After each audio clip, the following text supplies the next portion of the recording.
its wars, but they can never hinder the power of the Lord. He will not be shaken, His truth will never fail. Rest in the assurance that Jesus will prevail.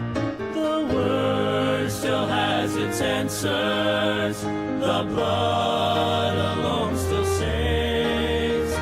God is still our refuge, and the gospel still remains. Souls can still be rescued, for mercy still redeems. Rejoice, the tomb is empty, and Christ is still the King, the King.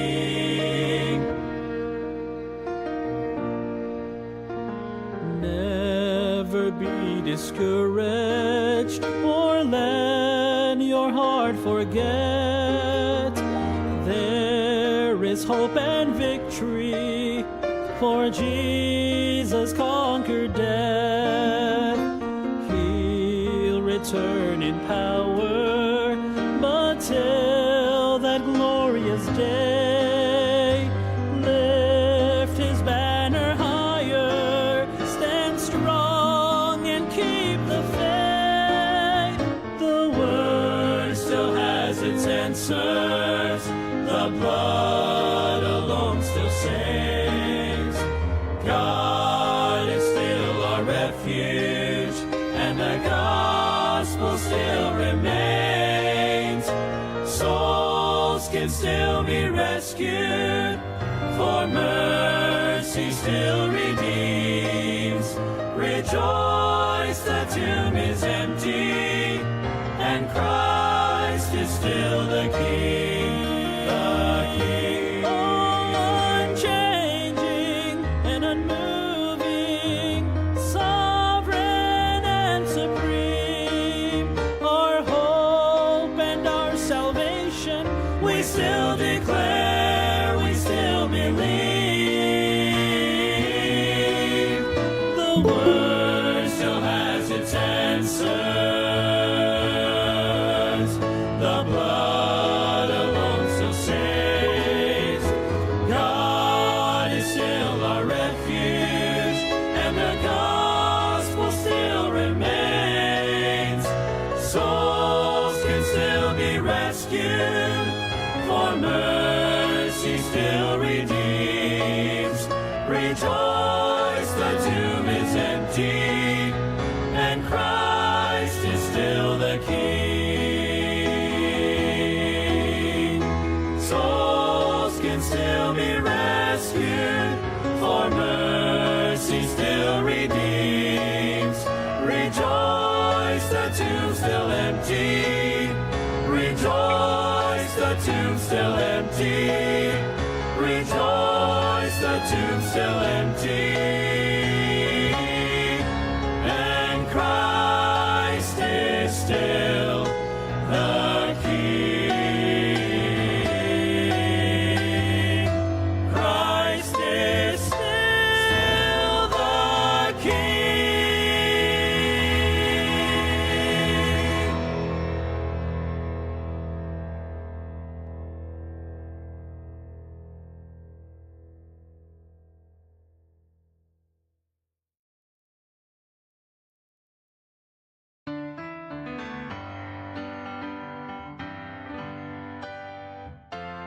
Paul wrote to Timothy, I'm ready to be offered. The time of my departure now is at hand.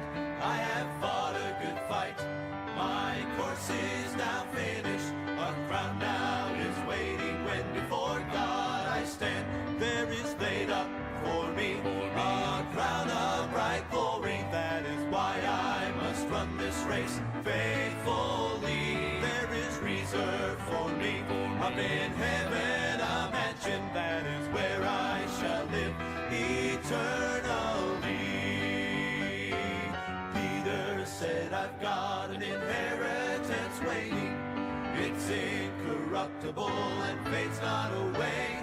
I am kept by God's power through faith unto salvation.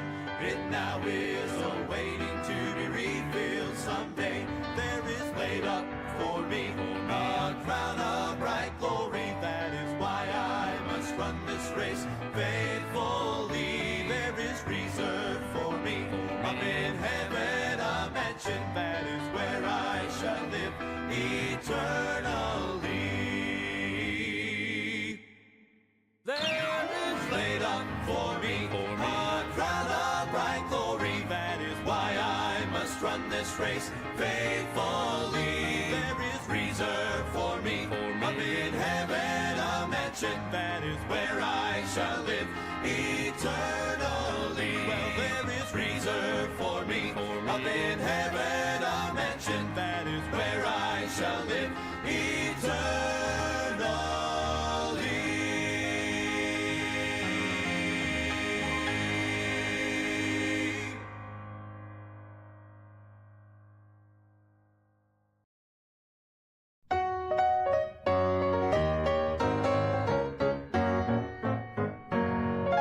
I've often wondered what heaven is like. Do the walls of jasper glisten in the morning light?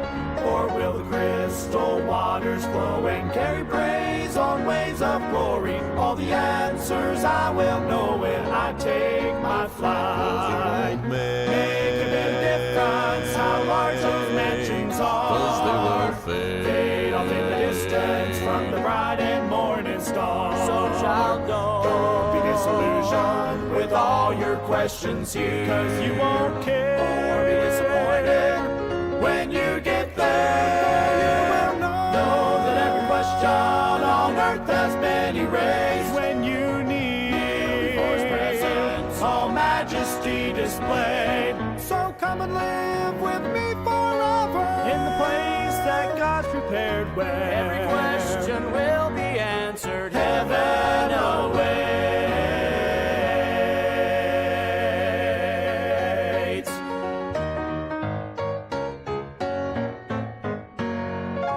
What will heaven's choir be singing when I get home? Will it be a new song never heard here below?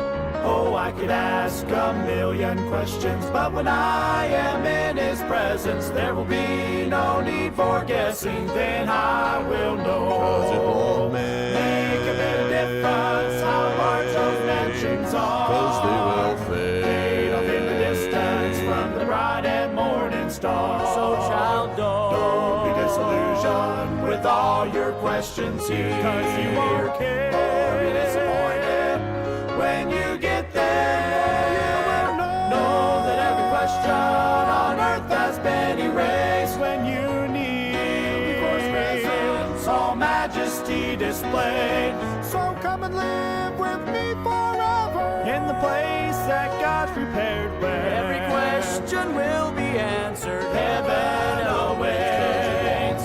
Make a bit of difference how large those mansions are. Fade off in the distance from the bright and morning star. So child, don't be disillusioned with all your questions here, 'cause you won't care or be disappointed when you get there. When you get there, know that every question on earth has been erased when you need before His presence all majesty displayed. So come and live with me forever in the place that God's prepared, where every question will be answered. Heaven awaits.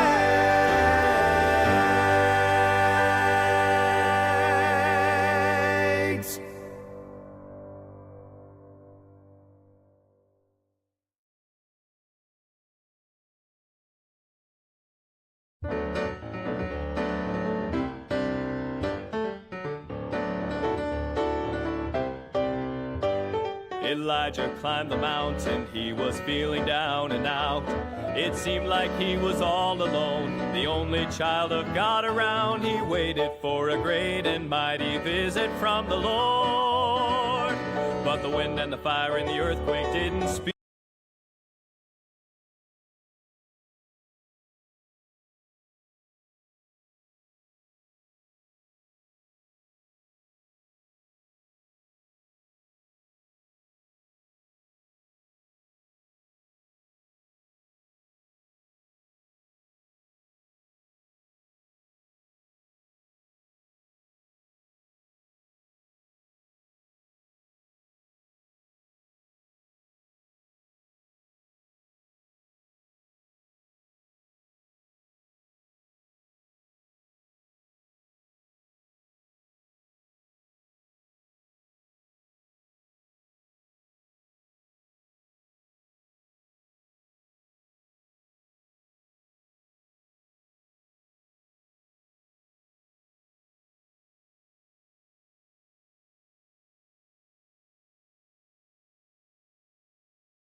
Amen. Good morning po sa ating lahat. Isang mapagpalang... Hirap, parang ano ka dyan, ha? Parang buwan dyan. Good morning po sa lahat. Isang mapagpalang umaga po sa bawat isa po sa atin. At salamat sa Panginoon sa napakagandang pahinga na pinagkalob niya sa atin sa buong magdamag. At ginising niya po tayo ulit. At para sa panibagong araw. Yan. At ngayon po ay Tuesday. Muli ay kami po ang inyo pong host sa ating pong devotion. Ayan, kaya sa mga high schoolers, gising na at lalo na yung mga sumama sa balikatan, mukhang nakalimot ata agad kayo. Ay maganda yung makapag-join kayo sa ating devotion. Ayan, so mga kasama ko dito, pwedeng bumati muna kayo sa mga nakikinig ngayon umaga ito. JD, bati ka muna kasi naka-live tayo ngayon. Good morning sa inyong lahat. Kami nga po pala yung magiging host ulit ngayon. Ako ulit si Brother GD, yun lang po. Pong. Magandang umaga po sa inyo lahat. Kami po ulit yung dito sa harap at sana po may matutunan po kayo sa amin. Amen. Amen. Magandang umaga po sa ating lahat. At good morning po sa lahat ng mga nanonood. Yan, so sama-sama po tayo ngayon matuto. At pag-pray nyo po na may matutunan tayong lahat. Yan.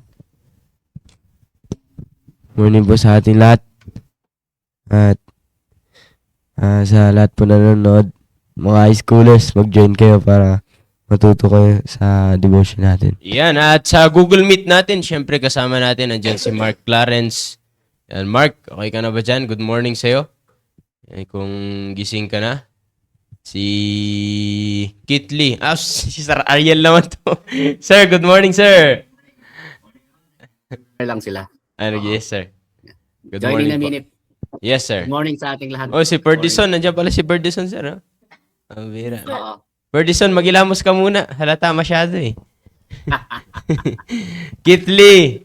Good morning, Sister Kit Lee. Nandiyan na ba si Kit Lee? So ito po yung mga kasama natin ngayong umaga sa Google Meet. And at the same time, yung mga... Oh, birang. Oh, nasaan ka, Kitli? Ayun. Ayan. Good morning, Kitli. Sino isa? Si Sophia. Ayan. Good morning. And at syempre, yung mga nandyan sa live, ay nakikinig rin po sila ngayong umagang ito. Yan. Pero mamaya na po namin kayo babatiin. Sir, kahit mamaya na lang. And at ngayon ay dito po muna tayo sa ating pag-uusapan. Kahit yung sa ano muna, sir. Mamaya na muna ipakita yung... Yan, sa ating tuloy-tuloy po tayo sa ating pinag-uusapan. Ano po?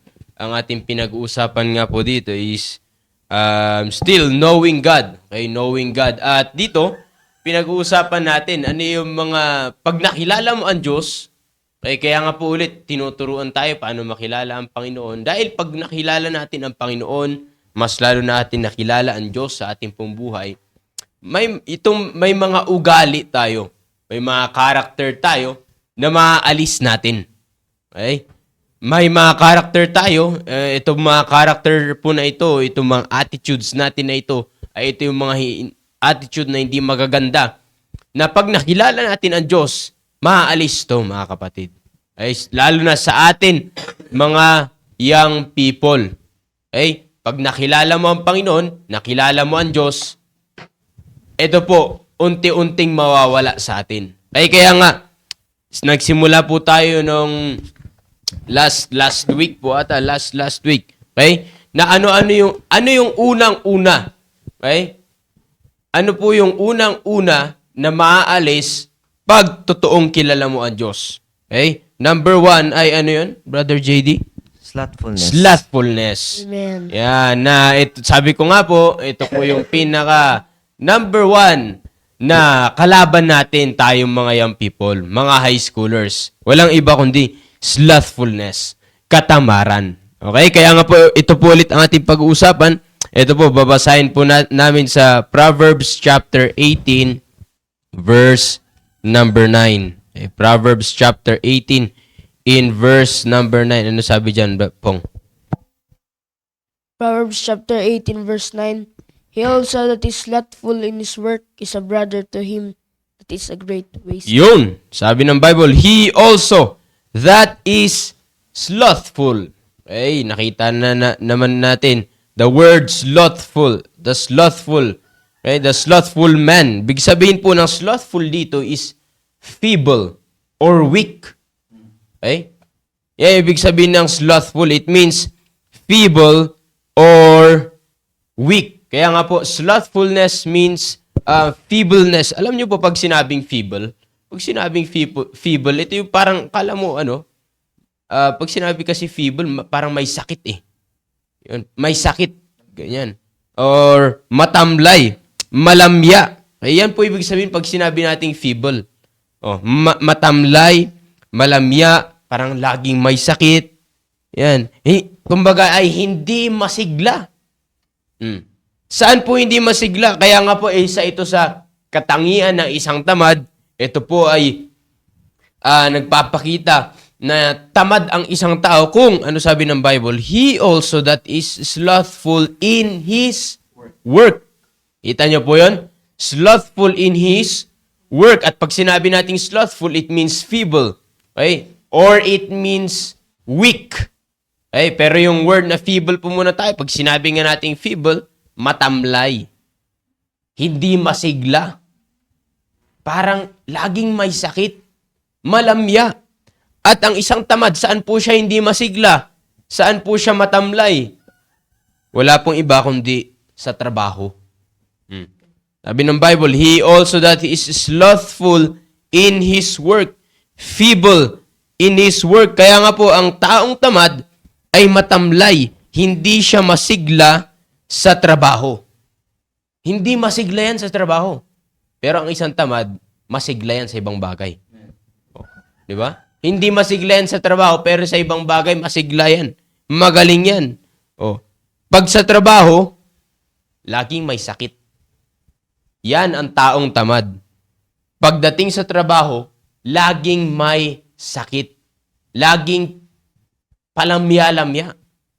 Kaya makikita nyo po ngayon, ang daming high schoolers, ang daming young people na kapag pagdating sa trabaho ay walang alam.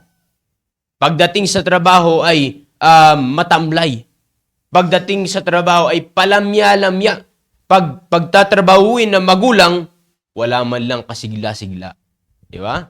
Pagtatrabahuin ng magulang ay nagpapakita ng pag-uugali na hindi siya masigla. Hindi interesado sa trabaho. Okay? Nakakita na po ba kayo ng ganyan tao? Or maaring nakikita natin mismo sa ating sarili. Di ba? Hindi masigla pagdating sa trabaho.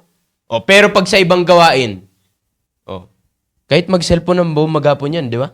O, JD? Kahit mag-cellphone yan ng buong maghapon, masigla yan. O, masigla. Ang lakas. Kaya nga sinasabi natin, nasaan yung muscle ng tamad? Nasa kamay nasa mga daliri. Bakit? Kaka-cellphone. Pero sa katawan, wala man lang kamuscle-muscle sa ating mga boys, sa ating mga lalaki. Bakit? Pagdating sa trabaho ay hindi masigla. Hindi nagpapakita ng interest. Matamlay. Feeble. Yan sabi ng Bible. Kaya nga, slothfulness means feebleness. Kaya sabi ng Bible, saan siya matamlay? In his work. Sa trabaho. Sa dapat gawin niya, ay wala po siyang kasigla-sigla. And again, another meaning ng word na slothful here is not only feeble, but weak. Weak. Slothfulness means weakness. Kahinaan. Kahinaan po saan? Sa trabaho. Di ba? Kahinaan sa trabaho. Oh. Ano dito? Kabagalan. Oh, hindi lang kahinaan, kundi kabagalan sa trabaho. Oh, pero sabi ko nga po, ang taong tamad, mabagal sa trabaho, mahina sa trabaho, pero pag sa ibang bagay, doon siya magaling. Oh, doon siya mabilis. Kaya nga po, slothfulness is feebleness of the mind and it weakens your physicality. Kaya nga ang pangit po dito, ang pangit sa isang taong tamad ay yung isip mo eh. Yung isip mo ay hindi actually yung katawan ang matamlay, una. Kundi yung isip. Okay? Yung isip po ay sinisira niya, pinapahina niya talaga ang isip mo. Okay? At once na humina na ang isip mo, matamlay ka na sa pag-iisip mo, syempre, yung physical mo rin po ay matamlay. Yung physical mo rin ay mahina. Kaya nga yan po ang nagagawa ng katamaran. Katamaran sa trabaho. At hindi lang yun, ano sabi ng Bible? He also that is slothful in his work is a brother. Brother to him. That is what? A great waster. Kaya ang isang taong tamad, sabi ng Biblia, is a brother. Parang kapatid yan. Magkapatid yan ng isang taong, sabi ng Bible, waster. Not just a waster, but great waster. Dakilang. Pag sinabi nating waster, it means destroyer. One who corrupts or ruins. Spoiler.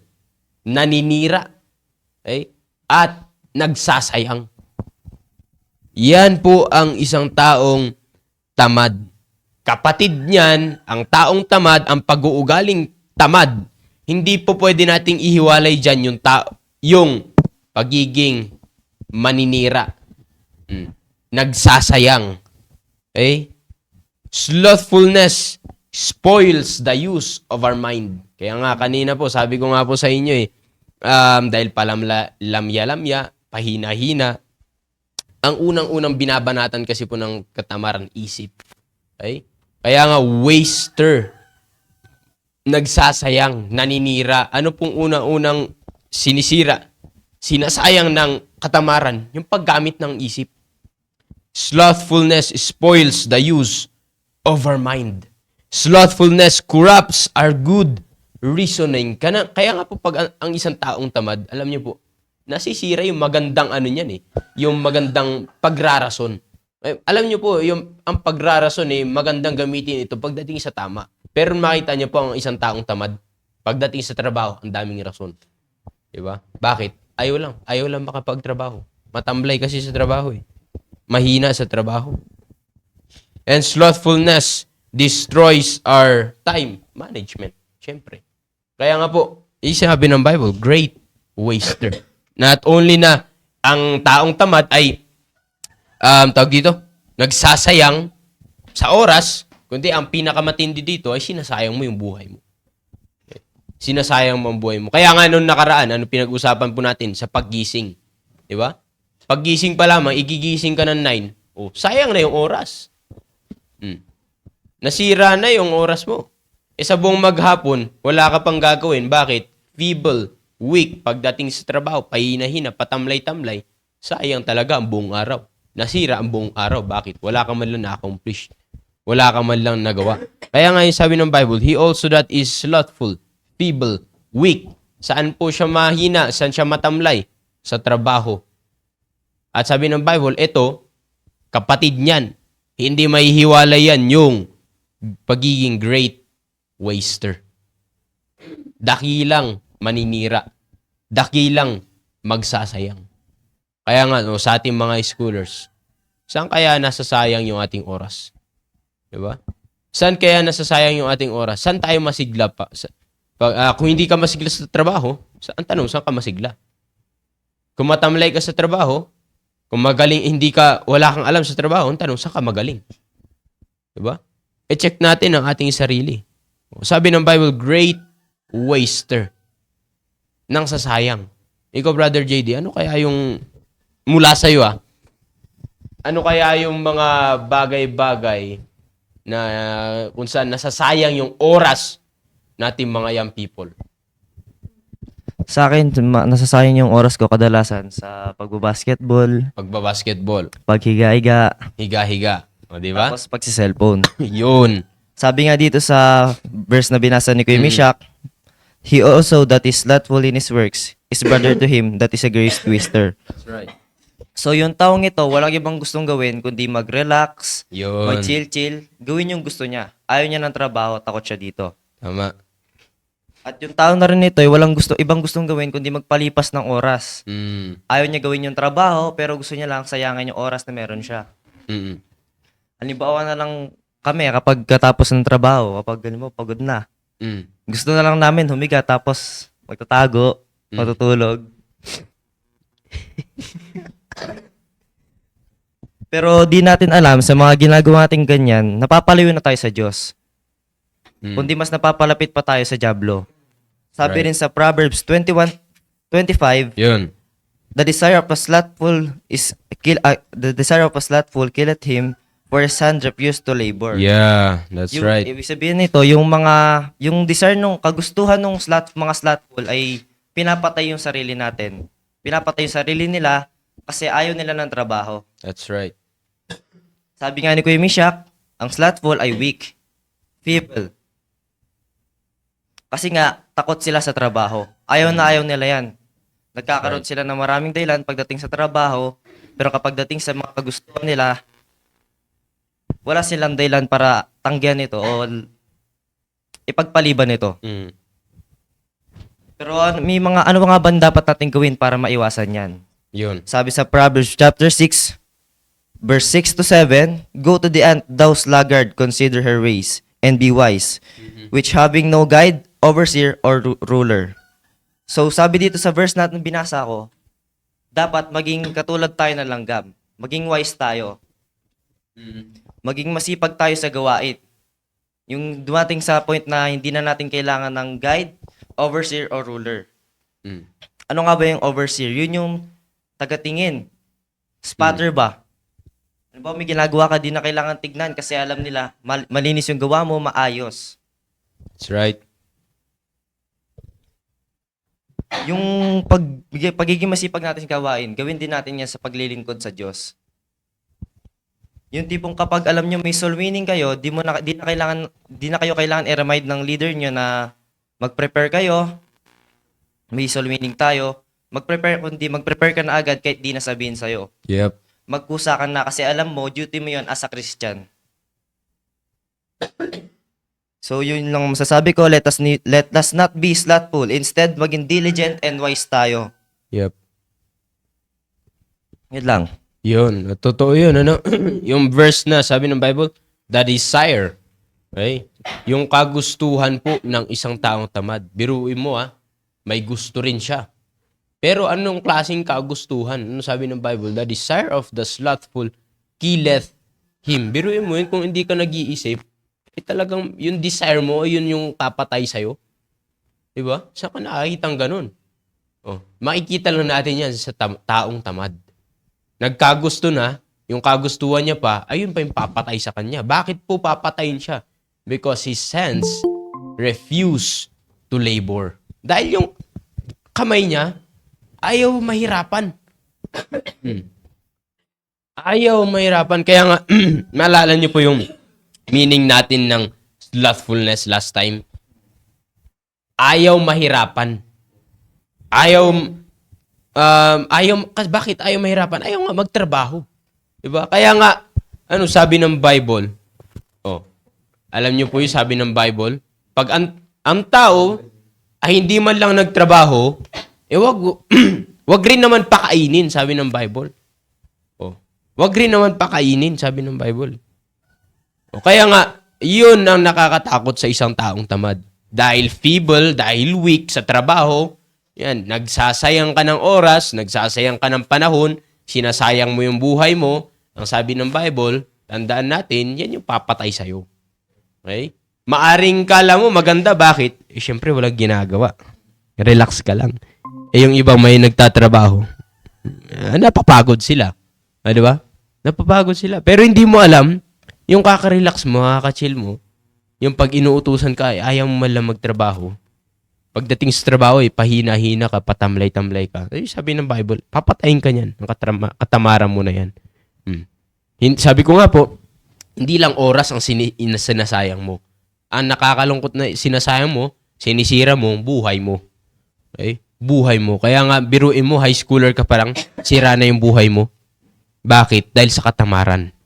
Okay? Kaya nga, maganda yun. Sinabi ni Brother JB, Brother Negong. Yan. Tama yun. Tama lahat, no? Na, yun nga, feeble. Kapag sinabing feeble, matamlay. At ang taong tamad, yun kung babasahin natin dun sa text natin, sa Proverbs chapter 21, verse number 25. Sabi ng Bible dun, the desire of the slothful killeth him, for his hands refuse to labor. At yung sinabi nga ni Brother Misha kanina, na ang isang taong tamad, ang desire niya ay napupunta sa yung destroyed, di ba? Bakit nadi-destroy? Bakit? Dahil nga, sabi ng Bible, he also that is slothful in his work is a brother to him that is a great waster. Kasi nga, kung babasahin natin sa verse na i-connect natin to, sa verse number 20, sa chapter 21, verse number 25, may desire din ng slothful. Right. Di ba? May desire siya kapag sinabi nating desire, may longing siya, may kagustuhan siya, may ninanasa din ng tamad. Di ba? May ninanasa din ng taong tamad. Pero yung desire niya, hanggang sa isip lang. Yep. Yung desire niya hanggang sa isip lang. Bakit? Sabi ng Bible, he is slothful to work. He also that is slothful in his work. Diba? Yep. Kaya nga, makikita natin, may desire din ang tamad. Pero what kind of desire? Ano yung desire? Ano yung kagustuhan niya? May desire siya. At sabi ng Bible, Proverbs 18, verse number 9, he also that is slothful in his work. Yung slothful, may dapat din na gagawin yan. May trabaho siya, pero his desire is not to work. That's right. Diba? Lahat naman tayo, may dapat gawin, may pwedeng gawin sa tahanan natin bilang isang kabataan. Lahat tayo merong pwedeng i-contribute, magtrabaho, itrabaho sa ating pamamahay. Pero, hindi natin yun nagagawa. Bakit? Yung desire natin, wala sa pagtatrabaho. Nasaan yung desire natin? Nasa mga bagay na wala namang kakwenta-kwenta, kaya tayo ay nagiging, sabi ng Bible, great That's waster. right. So it all starts in the mind. Kapag sa utak mo, kasi iba yung iba yung nakakaisip ka sa nag-iisip ka. Ang slothful, nakakaisip yan ng kagustuhan niya. Normal sa tao yun. Na naiisip mo yung kagustuhan mo. Gusto ko magkano ako Gusto ko matuto ako parang ganito yan. Gusto ko matuto ako magpiano. Ganyan. Pero, hindi ka natututo magpiano, tapos ang sisisihin mo pa, yung magtuturo sa'yo. Anong tawag doon? Di ba? So, katamaran yun. O parang gusto mo mag-violin. Gusto mo matuto mag-violin, gusto mo mag-start mag-violin, pero hindi mo ginagawa yun. Bakit? Kasi nga, yung desire mo hanggang sa isip lang, naiisip mo lang. Pero hindi ka nag-iisip kung paano mo gagawin yan. Bakit? You are slothful to work. So, it all starts in the mind. Nagsisimula yan sa utak, sabi ni Brother Mishak. Nagsisimula yan sa utak. Yeah. Diba? Nagsisimula yan sa utak. Kaya nga, ang slothful ay merong unhealthy mind. Kapag meron kang unhealthy mind, basahin din natin. Kasi itong Proverbs 21:25, diba sabi ng Bible, the desire of the slothful killeth him. Yung desire ng slothful, papatayin siya. Bakit siya papatayin? Dahil yung desire niya, hanggang dito lang, hindi niya naman na-execute. Bakit? Hindi siya nag-iisip. Nakakaisip lang siya ng desire niya. Pero, hindi siya nag-iisip. Kaya tignan natin sa, bakit yung katamaran ikamamatay? Proverbs chapter 13. Proverbs 13:4. Yan. Yan, yung slothful yan, kabagalan, ano niya rin to? Kaparehas niya rin. Pero gusto ko lang kunin yung implication. Sabi ng Bible, the soul of the sluggard desireth and hath nothing. Diba? Nagdi-desire siya pero wala siyang nakukuha. Nagdi-desire siya pero wala siyang nakukuha. Meron siyang gustong gawin pero hindi niya nakukuha yon. Hindi siya nakakakuha ng achievement. Bakit? His desire is not to work. So, slothfulness, number 1, slothfulness waste your God-given mind. That's right. Ang slothfulness, ang katamaran, ay nasayang niyan yung utak mo. Di ba? Sinasayang niyan yung utak mo. Slothfulness waste your God-given mind. Lahat tayo bilang isang tao, binigyan tayo ng Diyos ng utak. At ang utak natin, hindi lamang yan para tayo ay makaisip, kundi para tayo ay mag-isip. Di ba? Tayo ay mag-isip. Sabi nga namin, ang katamaran, nagsisimula yan sa utak. If you are slothful, you are wasting your mind. Di ba nakakahiya, binigyan ka ng Diyos ng utak, pero hindi mo pinapagana? Hindi mo pinapagana yung utak na ginamit, na binigay sa'yo ng Panginoon. May utak ka. Kasi nga sabi ni Brother Misha kanina, ang waste, it means, yung wasting dyan sa verse 9, great waster, ibig sabihin yan, destroyer. Di ba? So may utak ka, pero destroyed. Sayang ang utak mo dahil tamad tayo. Nasasayang ang utak natin dahil tamad tayo. Bakit? Right. Kasi hindi natin ginagamit yung utak natin. Yep. 'Di ba? Iba yung nakakaisip. Sabi ko nga po, iba yung nakakaisip ka sa nag-iisip. Dahil ang nakakaisip, normal yan sa tao, nakakaisip ka. Ang tamad, nakakaisip din yan. Kaya nga siya may desire. Pero hindi yan nag-iisip. Kaya hindi niya nakukuha yung kanyang dinidesire. That's right. Kaya nga makikita natin na ang tamad, gagawin lang niyan yung gusto niyang gawin. Tamad yan magtrabaho. Feeble, sabi ni Brother Mishak. Matamlay sa pagtatrabaho. Dahil nga hindi siya sanay magtrabaho. May desire din ang tamad. May trabaho siya, may dapat siyang gawin, pero hindi niya ginagawa yon dahil nga hindi siya sanay magtrabaho. At tandaan nyo, ang tamad magtrabaho, tamad mag-isip. Ang tamad magtrabaho, tamad mag-isip. Ang hindi sanay magtrabaho, hindi sanay mag-isip. That's right. Hindi niya ginagamit ang kanyang isip. At slothfulness, number 2, is wasting time. That's right. Kapag sayang ang utak mo, sayang din ang oras mo.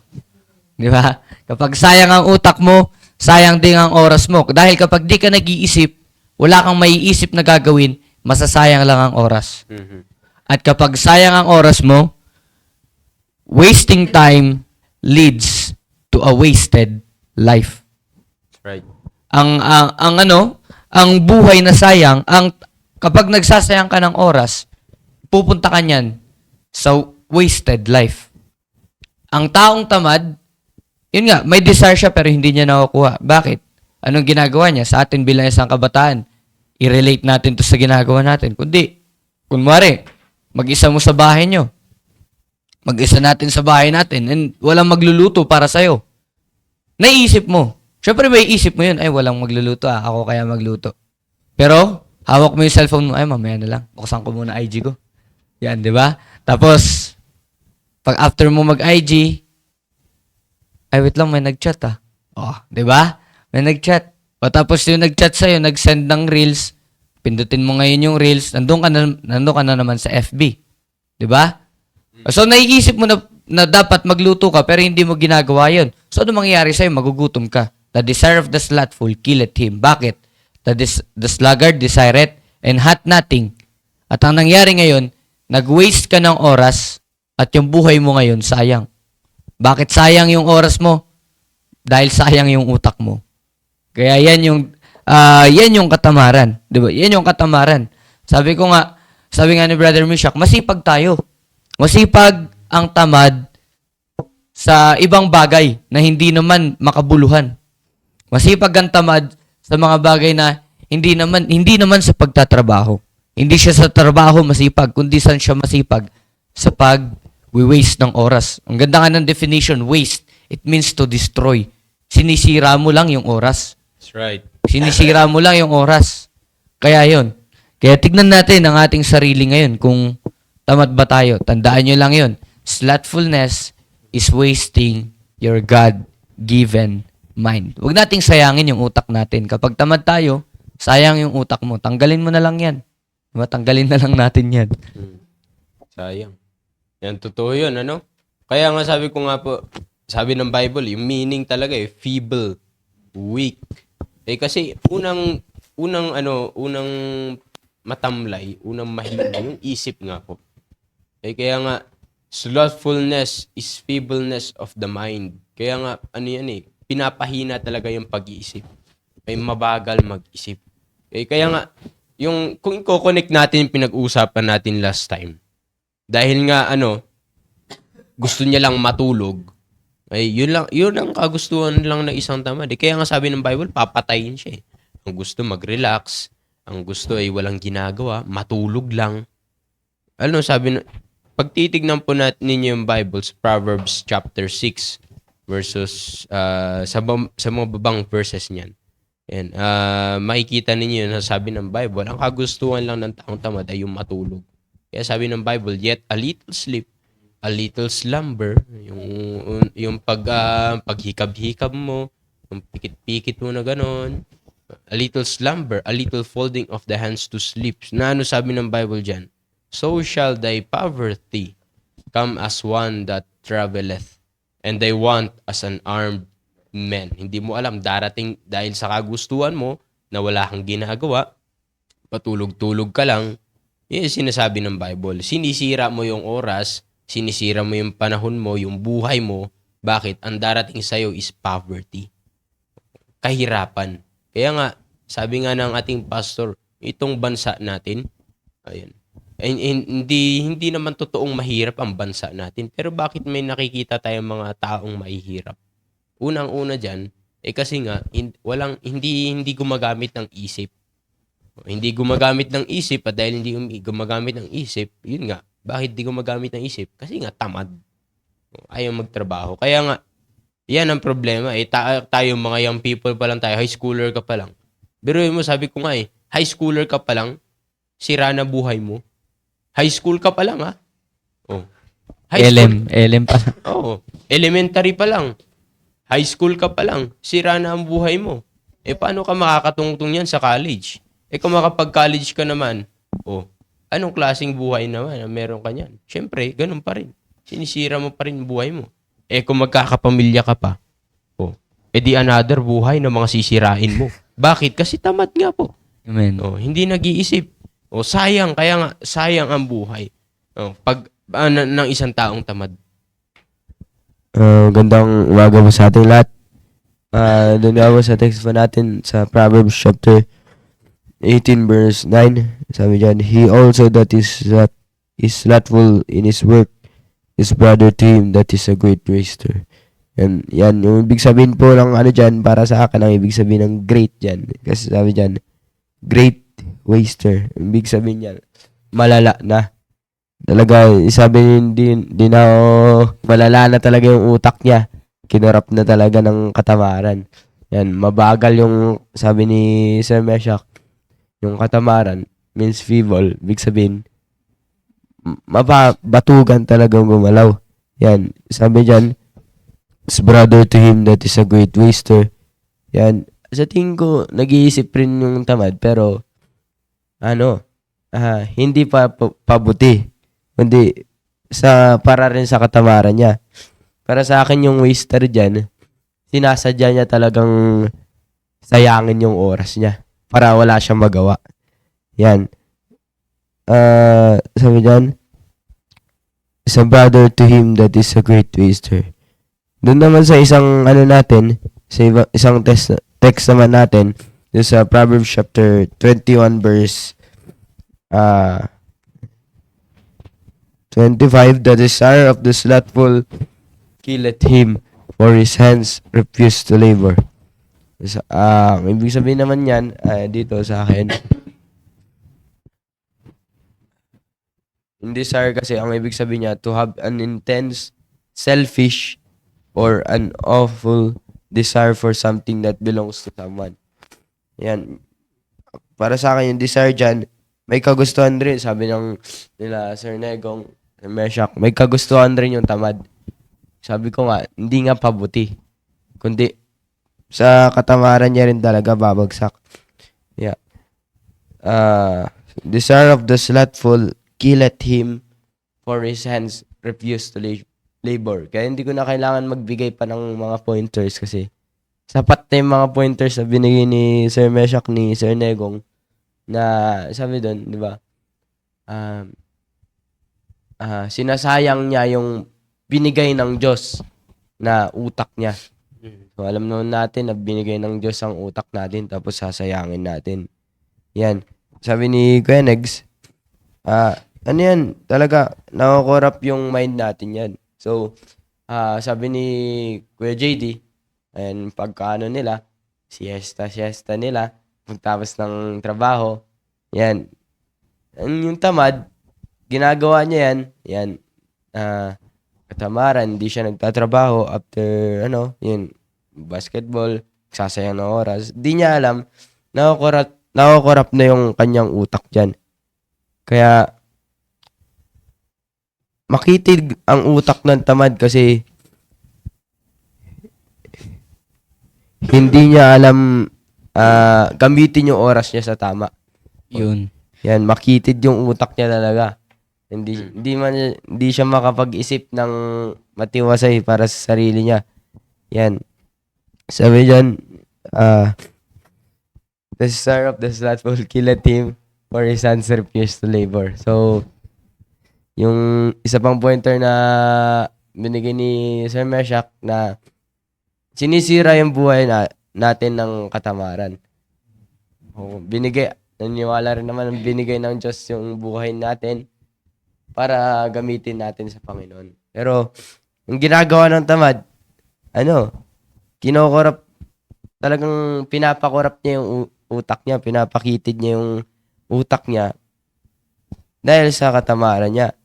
Sabi nga rin dyan sa Proverbs, sabi ni tatay, na yung tamad, pag may gusto yan, hindi siya yung magtatrabaho para doon. Aantayin niya pa yung iba. Yung kukunin niya nga yung bunga man lang sa Tinanim ng iba. tinanim ng iba, kukunin niya. Ayun. Yung solusyon dapat dyan, sabi yung nakikinig nga ako kahapon dun, ay kagabi dun sa pinapag-usapan ng Sir Negong. Kung nakorap na yung isip natin, dapat maghanap tayo ng panglaban sa katamaran natin. Ang babalikan lang talaga natin yung salvation natin.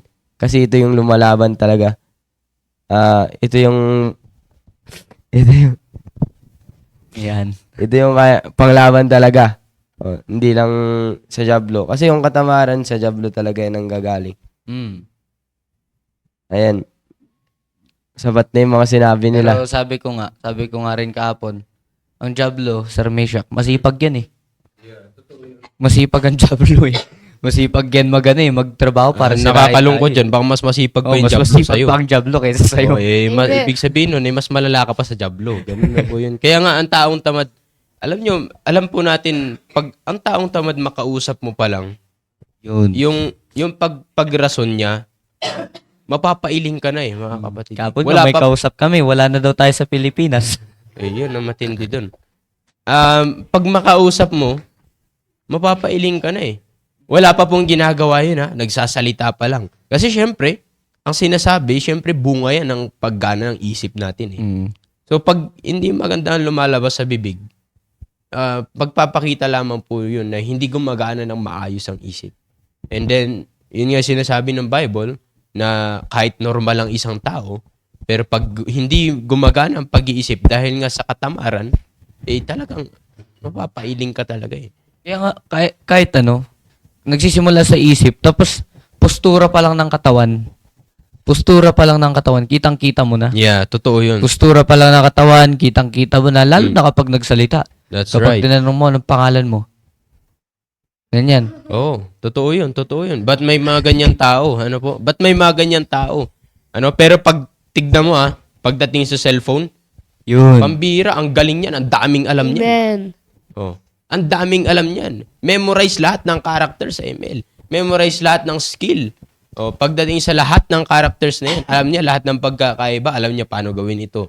Alam niya paano gawin ito. Pag natalo siya, ay, ito yung gagawin ko. Matalas ang isip pagdating sa ganyan. Hindi matamlay pagdating sa ganyan.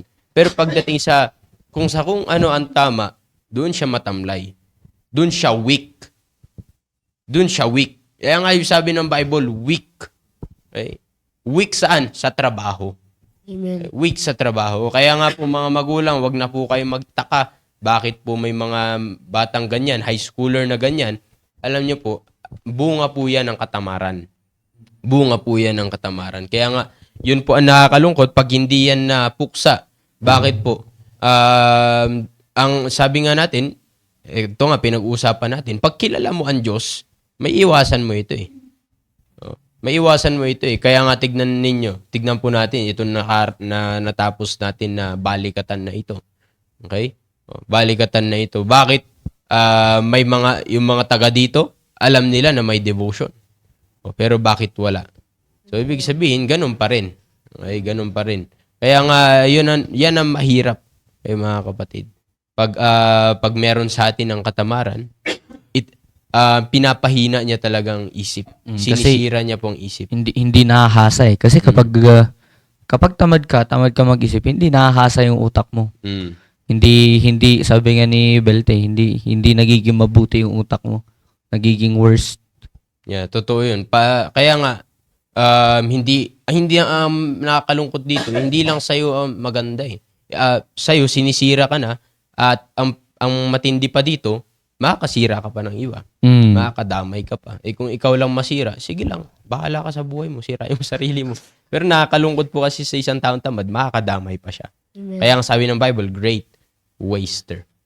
Maninira talaga, nagsasayang, dakilang mansasayang. Talagang malala na. Kaya nga yun ang pangit po sa taong tamad. Yan yung katangian ng isang taong tamad. Kaya nga, pero ang maganda po dito, kaya nga dito pinapakilala sa atin ng Diyos.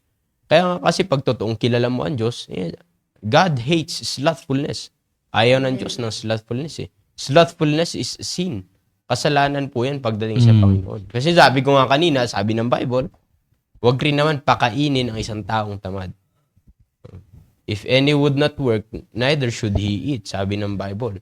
Utos po yan ng Bible na kapag ang taong tamad pag ang tao ay wala man lang ginawa, huwag rin naman pakainin. Pero baliktad nga sir eh. Oo. Kasi yung taong tamad, yun pa yung malakas kumain. Oo. Yun. May ganyan na tamad, ano? Amen. May ganyan na tamad na sa pagkain lang masipag. Kaya nga lumulobo. 'Di ba? Pero alam nyo, may verse rin sa Bible na yung tamad ay ayaw niyang kumain. May ganyan. Dalawa yan eh. Dalawa. Yung masipag lang sa pagkain at yung isang katamaran na mas matindi ang kalalaan na ayaw kumain. Kasi kahit yung tipong kutsara, sabi ng Bible, ayaw niyang ibalik sa bibig mo. Ayaw sumubo. Yes. Ayaw gumamit ng kamay. Ayaw gamitin yung kamay. Sa pagsubo, bakit? Tamad. Diba? Tamad. Kaya nga po, napakaraming katangian ng isang taong tamad. Pili na lang kayo kung nasan kayo dyan. Tignan na lang po natin kung nasan tayo dyan. At dapat, yun nga po, ang gamot lamang dyan ay dapat makilala talaga natin ang Panginoon sa ating buhay. Amen. Dapat makita po talaga na may totoong Diyos tayo sa ating buhay. Yes. Okay? Kaya nga, ganun sa atin mga young people, ganun sa atin mga high schoolers. Okay? 5:50 na, mahaba po yung usapin na ito. Kaya sa susunod na natin ituloy. Pero, syempre may mga kasama tayo sa Google Meet. Yan, alam ko naman, naniniwala itong mga kasama natin sa Google Meet sa ating pinag-uusapan. Kaya tanungin natin ano masasabi nila sa ating pinag-uusapan. Ito nga, si Mark tsaka Perdison. Perdison, lapit yung mukha mo kanina sa camera. Magsalita ka nga ngayon.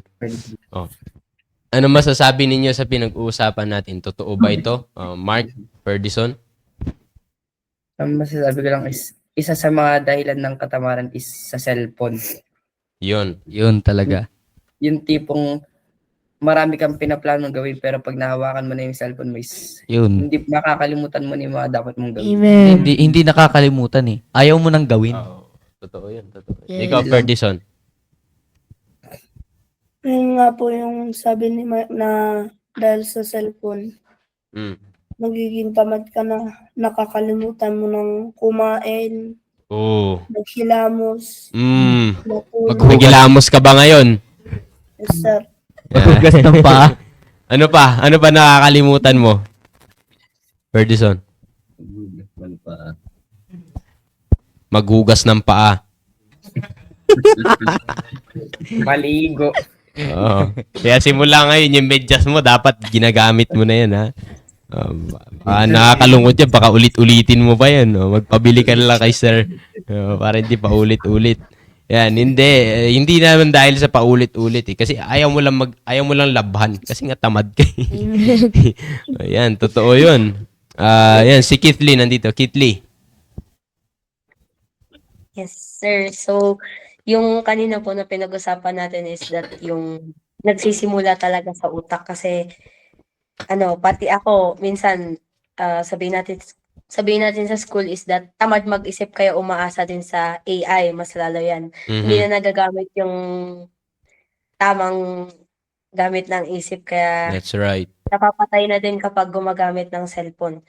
Sa school man or sa bahay is that na-waste yung oras dahil nga nakafocus. Parang naka-stick in na sa screen yung isip tapos yung focus ng dapat gagawin. Tapos yung sa katamaran din nag-uumpisa talaga sa utak na kapag na-distract na tayo sa isang bagay is that hindi na rin makukuha yung or magagawa yung inisip natin.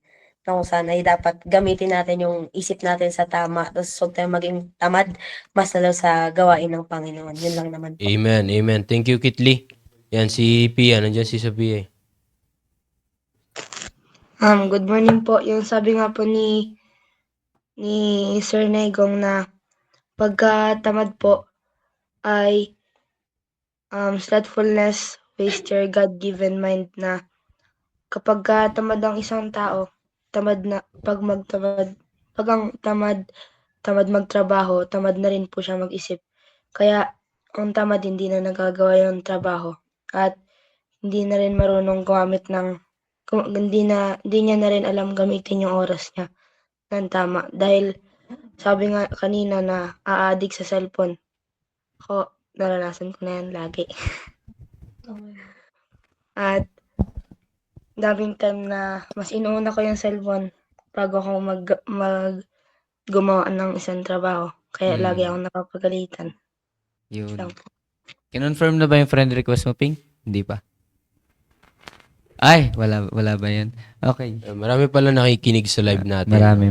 Marami ring mga high schoolers. Marami nandyan ring high dyan. schooler. Ayun. Pero baka nakahiga pa tong mga to. Yun nga eh. Yun lang. Yun lang. Ayan. Dito naman. Sir, pakiano mo nga. Ayan. Mga high school Mic natin mo, dito. Mic mo. Yan. Sharina. Ay, Rashina. Ang natutunan ko po ay pag tamad ka mag-isip ay hindi mahasa yung isip mo at ang taong tamad ay hindi masigla pero sa ibang bagay doon siya magaling.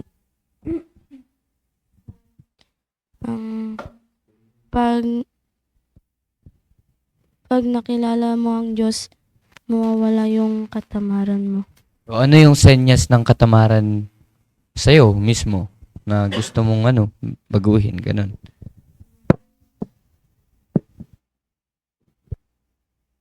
Yung iba, sabi nila, cellphone, ganyan. Yung mabagal po mag-isip. Mabagal mag-isip.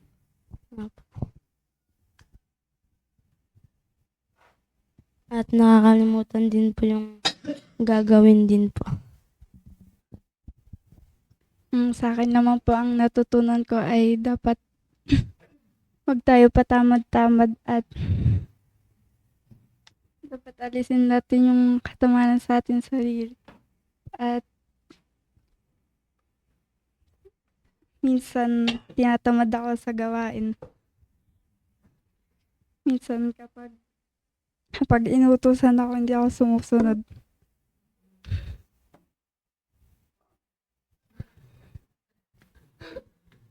Ang taon tamad, walang plano sa buhay at umaasenso. Alisin natin ang nilagay ng salibutan at Lagay daw sa Morning likodan po ng sa salita ating ng lahat. Diyos. Morning po sa ating lahat. Ang natutunan ko po ay kagaya po nga ng sinasabi ni Kuya Meshach na slightfulness destroy our time management. Totoo po yun. Parang ako po na pag nagtatrabaho po, inuuna ko po yung mag-cellphone. At bago magtrabaho po, minsan po ay sabay naman. At sabi Pwede nga na po ni sabay. Kameshak, madami pong alam sa cellphone pero sa ibang bagay po, wala pong alam. Honestly po ay totoo po yun. At ako rin po minsan po ay tamad na nga po magtrabaho, tamad pa pong mag-isip. At hindi lang po oras ang masasayang po natin, kundi po ang buhay po rin natin kapag tayo po ay tamad at sisiraan din niya po ang ating future. At masipag ang tamad sa walang kabulang bagay po. At parang ako po yun minsan. At ang sarili po nating katamaran, yun din po ang papatay po sa ating sarili. At yun lang po. Yun. Okay? Kaya nga, sa mga parents po na nakikinig sa umaga pong ito, naniniwala po ko na itong devotion natin ito ay yung pinag-usapan natin dito. Hindi naman po kung ano-ano lang pinag-usapan natin dito. Naniniwala po ko na ito po yung nakakatulong po sa amin, mga young people, especially dito sa mga high schoolers. Ito nga po pinag-usapan natin. Sasabi ko nga number one na problema natin. Number one na problema namin. Kasi kaya po may mga taong tamad na matatanda na tamad kasi nga nagsimula yun sa pagkabata pa lang. Yun. Pagkabata pa lang. Kaya ngayon, habang high schooler ka pa, habang young people pa Sign na. tayo, alisin na natin. Amen. Baguhin na natin. At mabago lamang po natin yan sa pamamagitan ng pagkakilala natin sa Diyos. Yan. Kaya nga, ito po yung kagandahan natin pinag-uusapan. Ikaw po, kala mo makakatakas ka. Sa akin po, sabi nga po ni Sir Negong kanina na yung katamaran po, hindi lang po yung isip po natin, kundi yung buhay po natin yung sirain nito. At sabi po kanina, yung the desire of the slothful killeth him. Ano po ba yung mga desire? Sabi nga po ni Sir Mesha kanina, yet a little sleep, a little slumber, a little folding of the hands to sleep. Na yun po yung dahilan kung bakit na-waste po yung oras natin, na kaya po natin nagiging brother yung great waster dahil yun nga po yung yet a little sleep. Yun po kasi yung dinidesire natin katapos magtrabaho. Kaya minsan di pa nagtatrabaho, gusto nang matulog na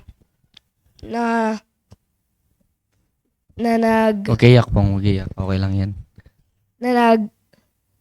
na isa po na rason kung bakit na-waste yung oras natin. At yung cellphone din po, dahil minsan nagtatrabaho tayo. Pag nahawakan na natin yun, ay hindi na natin parang ayaw na gawin yung wala na yung desire na That's right. yung desire sa naiisip na gagawin. Dahil sabi nga po ni Sir Negs kanina na hindi po natin yun iniisip. Naiisip lang po natin. Parang dumadaan lang po sa isipan natin, pero ayaw po natin gawin. Yeah. Yun lang. That's right. Kaya ngayon, yung pagiging slothful, yung sluggard. Alam niyo po yung word na sluggard? Nagmula yan sa slug. Slug. Yung slug, may yung nasa snail. Yung slug, yung nasa, yung hayop na yun. Okay? Yung slug, yung walang shell. Yung nasa loob na shell. Yung slug. Eh, syempre, nakakita na ba kayo ng slug na ang bilis? Maliban lang kay Turbo, yung yun lang yung slug na mabilis eh. Di ba? Hindi, dahan-dahan yun. Kaya ang tamad yun nga po, babagal sa trabaho, matamlay sa trabaho. Yun talaga. Kaya nga, tama talaga ang Bible eh. Totoo talaga ang Bible. Yan, kaya nga, sabi ko nga po ay mahaba po ang usapin na ito. Amen. Yan, pero sa susunod na lang po natin itutuloy. Yan, sa lahat po na nakinig sa ating live, magandang umaga po sa inyo. Maraming salamat po sa inyo pong pag-join. Ang mga high schoolers na nandito ay nandito si Mikey. Good morning, Mikey. Si Denmar. Good morning, Denmar. Sino pa mga high schooler na nag-comment dyan? Si Jamaica. Yan. Ito yung mga high schooler na nandito. Yan. Bukod sa kanila ay nandito po si Ma'am Margie. Ma'am Margie, ma'am. Good morning. Ma'am Heidi. Good morning po sa inyo, ma'am. Sir Salvador Bore. Of course, si Serency nandito. Yan. Ma'am Geraldine. Ma'am Geraldine. Yan. Ma'am Emilia. Yan. Yung comment nyo. Totoo yun, ma'am. Yan. Ma'am Cherry Liz. Yan. Ma'am Cherry Liz. Si Sir Ariel. Sino yan, sir? Si Sir Gilbert. Sir Gilbert Hofer. Yan. Good morning po sa inyo, sir. Ma'am Cherilyn Castro. Yan. Si Ma'am Vicky. Ayan. So, maraming salamat po sa inyo pong pag-join sa amin po ngayon pong umaga. Ayan. Good morning po sa inyo. And ganun rin sa mga kasama natin sa Facebook Live. Facebook Live sa Google Meet. Ayan. Good morning sa inyo. And i-goal natin na sa susunod ay yung itong mga naka-live na ito makapag-join sa Google Meet. Yan, mas maganda. Okay, so yun, maraming salamat po sa inyo pong lahat. At sa ating pong pagtatapos ay tayo po ay manalangin. Let's pray. Dakilang Diyos, salamat Panginoon sa umaga pong ito. Muli Panginoon, kami nagpapasalamat sa inyo pong pagkising sa amin sa pahinga na ipinagkaloob niyo po sa amin sa buong magdamag. At salamat po sa natapos naming devotion. Salamat po sa wisdom na ipinagkaloob niyo po sa amin. Salamat po sa salita po ninyo na amin pong napag-usapan ngayon pong umaga. At humingi po kami ng kapatawaran sa aming pong pagkukulang pagkakasala. Ingatan niyo po kami sa buong maghapon. At meron po kami ma-accomplish po para po sa inyo. At ito po aming dalangin sa pangalan ni Jesus. Amen. Amen. Amen. And ngayon po pala ay meron tayong seminar para sa ating Good News Class Teaching. Yan. Ini-encourage ko po lahat, even you high schoolers, Amen. maganda makapag-join kayo. Mamayang 10 o'clock. Okay? Ngayon pong umaga. Thank you po. And good morning po sa ating lahat. God bless po sa inyo po. Thank you. Thank you po. Thank you po. Thank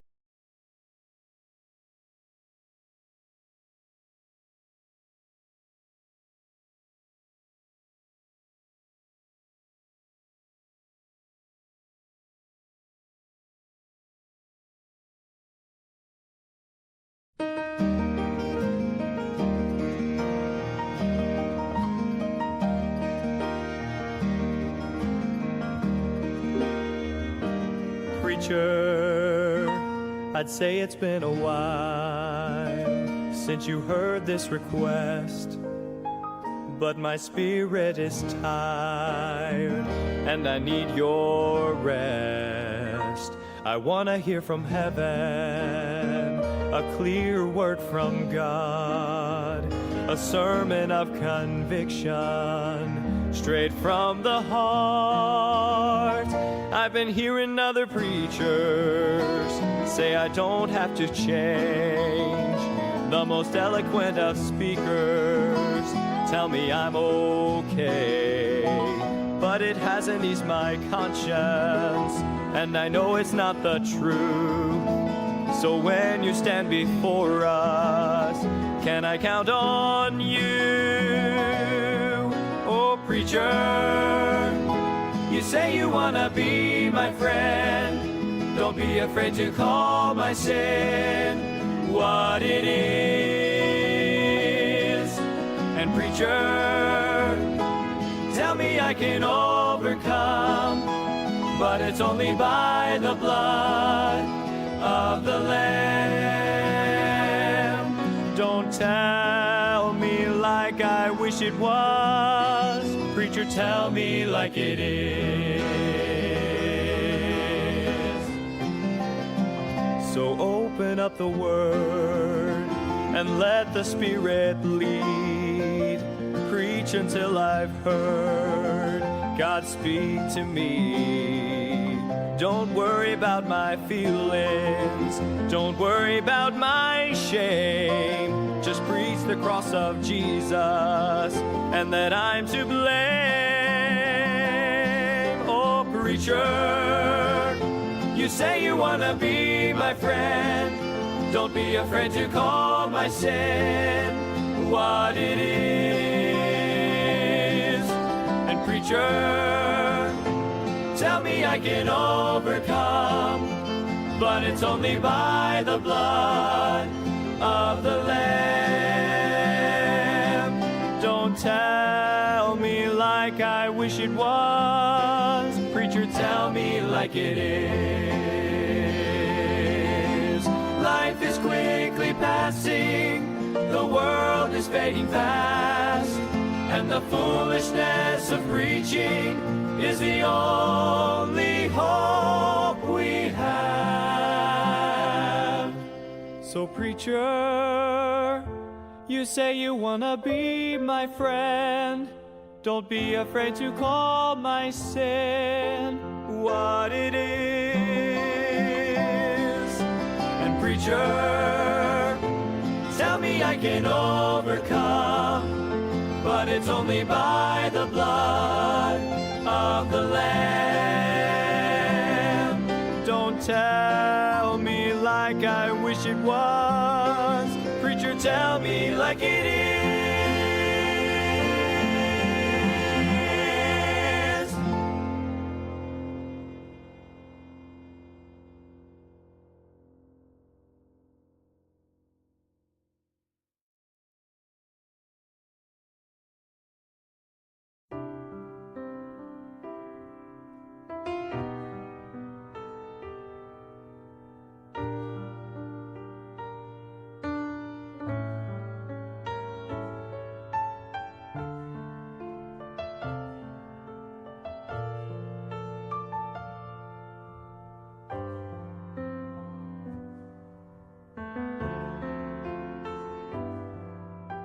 A tender blade of grass so green, crushed in the footprint of the Nazarene, sprang back and waved its message to a bird on the wing. That's him.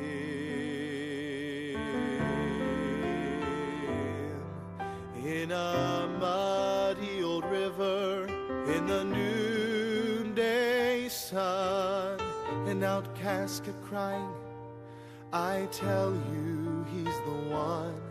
Then a voice out of heaven said, I'm pleased with my son.